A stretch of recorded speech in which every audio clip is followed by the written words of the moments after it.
can't buy. It resides between my eyes. Walked through the fire, came out better on the other side. See, life's like a beach if you find the sand. And right now, I feel like $100,000. You are listening to Inspired Insider with your host, Dr. Jeremy Wise. Dr. Jeremy Weiss here, founder of InspiredInsider.com, where I talk with inspirational entrepreneurs like the founders of P90X, Atari, and many more, and how they overcome big challenges in life and business.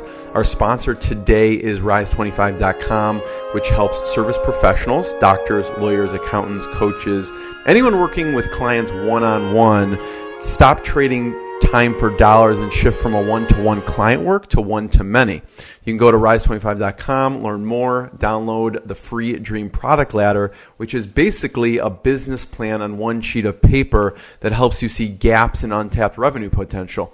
Companies like Disney, Apple, sporting industries all use versions of the product ladder. Check out Rise25.com. Today, I am very excited. Hailing from Germany, we have Franz Jordan. He's a co-founder of Sellics, which is a powerful all-in-one tool that combines everything sellers need to be successful on Amazon. Right? What more can they ask for, Franz? Sellics evolved from Franz's first company, Marketplace Analytics, which is a German analytics company that was first of its kind to focus on Amazon SEO back in 2014. In internet years, that's a long time, Franz. You can manage and optimize your sponsored product campaigns entirely in Sellics PPC Manager. Other features include a profit dashboard, keyword ranking optimizer, competitor monitoring, and much more. Companies like Bosch Appliances, Lego, and Brita are just some of the many companies that use Sellics. Franz, thanks for joining me.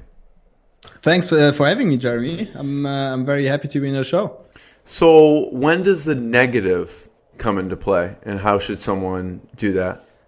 Oh, it's complicated to do it just verbally. Usually, I have a. I know. I try and give you a challenge. And it's not even my mother tongue.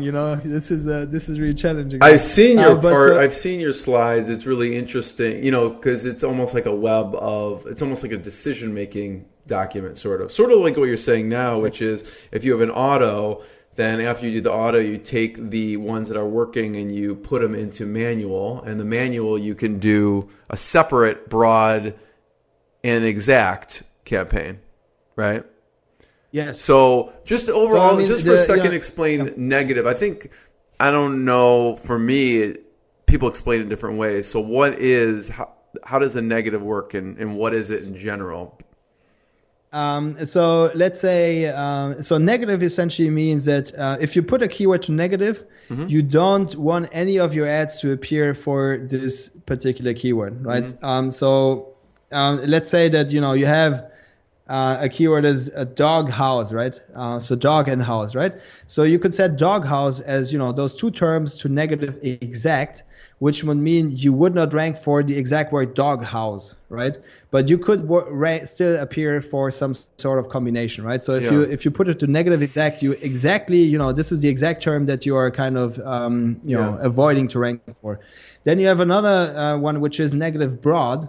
And there essentially, if you put dog to negative, you won't rank for dog house because dog house contains a dog, right? So broad essentially blocks you from more keywords. So from do people use broad for negative keywords? That seems like you're eliminating a lot of stuff. Yes, in some situations it might make sense to use broad, right? So if, for instance, you have a let's say, for instance, if you mentioned the dog house example. Let's say you have a dog poop bag or something, right? Yeah. And you don't want your poop bag to come up when someone searches dog house because they're not looking for a poop bag or something. So you may put exact, like dog house for that or something like that. But I'm trying to think of an example of why someone wouldn't do why they would do a broad negative keyword. So let's assume you're selling a round doghouse, right? Maybe that's not.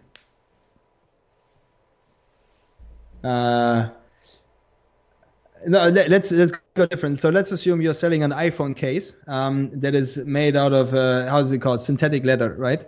then you don't want to rank for any combination that includes the term like real leather, for instance, right? Because leather is also what's like a plastic. Let's say you're selling a plastic. Yeah, let's say you're selling a wooden iPhone case, right? So you don't want to rank for any keyword that includes leather iPhone, right? So instead of what you could do is now you could block all the terms that include leather, right? iPhone case, leather iPhone case, blue iPhone case, leather, and so on. Or you just put leather into negative broad, which will then eliminate that you rank for any leather iPhone cases, right? Got it. So this is an example where you use broad, right? Just make it simple, easier to... Yeah, and I guess people, if they see there's a keyword that they're getting just destroyed on, they're making no money but a lot of click-throughs, then they should probably put it into some kind of negative situation, I assume. Yes. Well, if you see that you're not selling, you have essentially like three options, right? First is you reduce your bid, right? To see that maybe if at a lower bid you still can generate sales that are profitable. The next step would be to pause it. That means you're not ranking for it. And then the last step would be to put it to negative. But putting it to negative, really does make sense if you want to kind of block the entire kind of category, right? So the entire keyword. Yeah. Right? And so what we suggest how to use the search terms is essentially it's a bit complicated, but we suggest to put because eventually you have a situation where you have the same keyword in your broad ad group and your exact ad group, right? And so what would happen is that basically you would bid on the same keyword in both ad groups. And so in order to avoid this, we recommend to add a keyword to the broad ad group as broad and add it at the same time as negative exact in the broad campaign, right? So that you will only bid exactly on this term in the exact ad group, and in the broad ad group you bid on all the other search terms that belong to this keyword but are not exactly the one that you are bidding for, right? This is crazy. It's if anyone does not get this, just stick to the earlier conversation. But no, I get what you're saying. You really have to be in the campaign showing someone. It's hard to if you can't visualize it. Like you can kind of visualize where everything is. You almost need to follow along while you're doing it, type of thing. But and so the product campaign type, auto manual, the match type, broad exact, or even negative keyword, and then the strategy. Talk a little about the strategies, because you mentioned a few, like there's profit, there's impressions. Why would you want to do one over the other? Or what are those different strategies people will take with the PPC? So, to keep it simple, essentially there are two strategies. So one strategy is to use sponsored products to generate more profit. So essentially use it as an additional kind of sales channel. The other one is to increase your units, so the units you sell, right? Hoping to increase your organic ranking by doing this, right? So if you want to increase your units, you don't care too much about the profit. In fact, most people are aiming for a break-even kind of situations where they don't lose and don't make money. Some people are even accepting a loss just to boost their sales. That'll push maybe the organic ranking or something. Exactly. So that's kind of the strategy that most follow nowadays.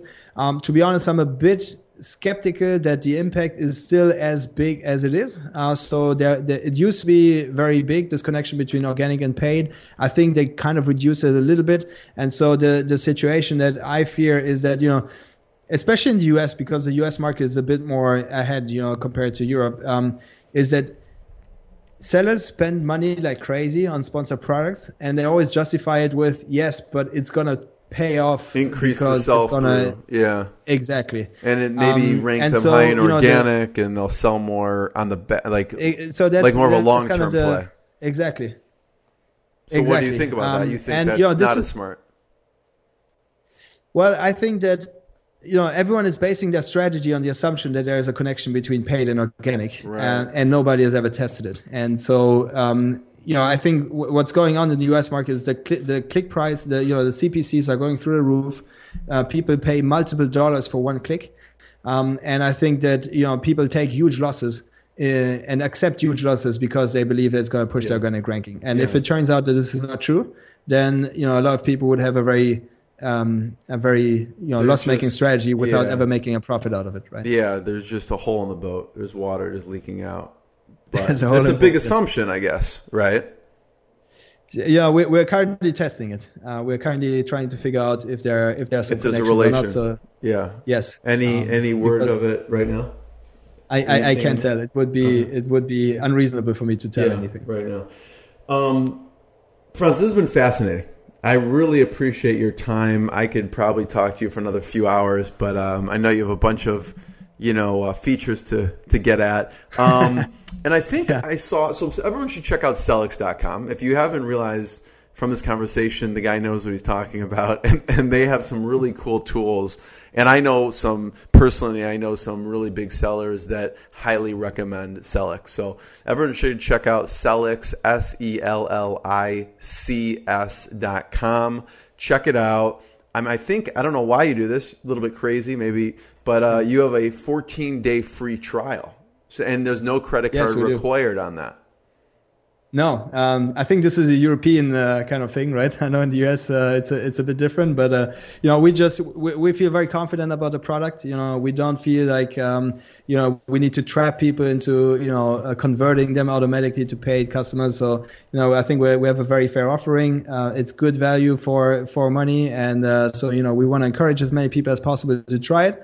And then if they like it, they can just become a customer. Now you guys run something called Sonar Tool 2. That's yours, right? Yes, absolutely. So talk about that. So Sonar, so it's sonar-tool.com, right? And so Sonar is a keyword research tool. So what we talked about before. And so what's special about Sonar is that it's completely free, even though it's very powerful. So the alternative would be to pay like $30-$50 per month just to use a tool like Sonar. And so we released Sonar pretty exactly a year ago. Talk about the decision of that. Why free? Because you could have obviously easily incorporated into the suite of tools, but you didn't. So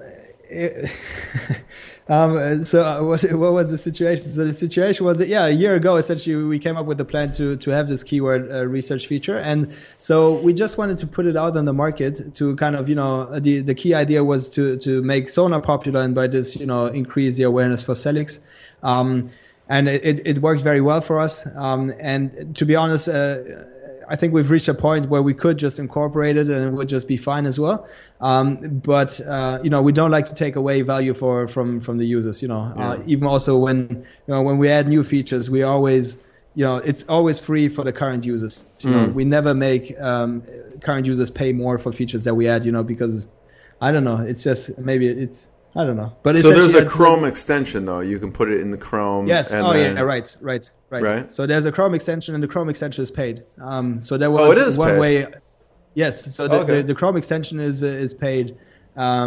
There was kind of when we realized we had a lot of traffic on Sonar, we didn't want to make a Sonar paid version, so we just said, hey, maybe we can offer a little extra. So it's just $10 a month. It's not really meaningful, but in my mind, I want it, if it's a really valuable tool, I want it to be sustainable for the business, right? And it's not sustainable for the business unless you guys are charging. You know what I mean? Yeah. I mean maybe people want something for free, but I also want. You got to pay developers, you got to pay upkeep, and so I'd rather pay for something because I know it's going to be maintained. Yeah. So if Sonar was a standalone product, it wouldn't be a successful company, and we would have to shut it down, right? But since it's kind of part of the Sellics family in some way, it is providing enough value by essentially bringing more attention to Sellics. So we're kind of, cross-funding it with the revenues we make in Sellics. But you're right, on a standalone basis, Sonar is actually pretty expensive because there's a ton of updating and crawling that needs to happen. So if you just look at the numbers, you probably would shut it down. But overall, we feel it's a good thing for the Amazon community. What's, your products, again, like I did a lot of research at a time, highly recommended. They seem very, very good, and people highly recommend them. What's the pushback you get and why people don't use it? So I think the drawback of having a very powerful solution is always that it's a bit complex to understand. And so the pushback we get is that people they're a bit overwhelmed at the beginning. So they log in, And what do I do? The first screen you see is a cockpit, right? That just it pulls you all the data from your Seller Central account and shows you data in ways that you've never seen them before. But it for someone who's not used to seeing some charts and some data, he might be like, oh, that's a bit right. So I think where we need to improve as a company is to help more hand holding as people go through the process of they just started selling on Amazon, so the entire Amazon world is new to them. Now they have another tool and everything. Just do some more hand holding and really make sure that people understand how to use Sellics, how to be successful on Amazon. It's not so limited to Sellics. Just help sellers be successful on Amazon. That's essentially our mission. Yeah. Franz, I really appreciate your time. Everyone should check out Sellics.com, and I want to be the first one to thank you. Thank you very much, Jerry, for having me again, and then talk to you next time. Bye-bye. What I got, you can't buy. It resides between my eyes. Walked through the fire, came out better on the other side. See, life's like a beach if you find the sand. And right now, I'm feeling like $100 grand.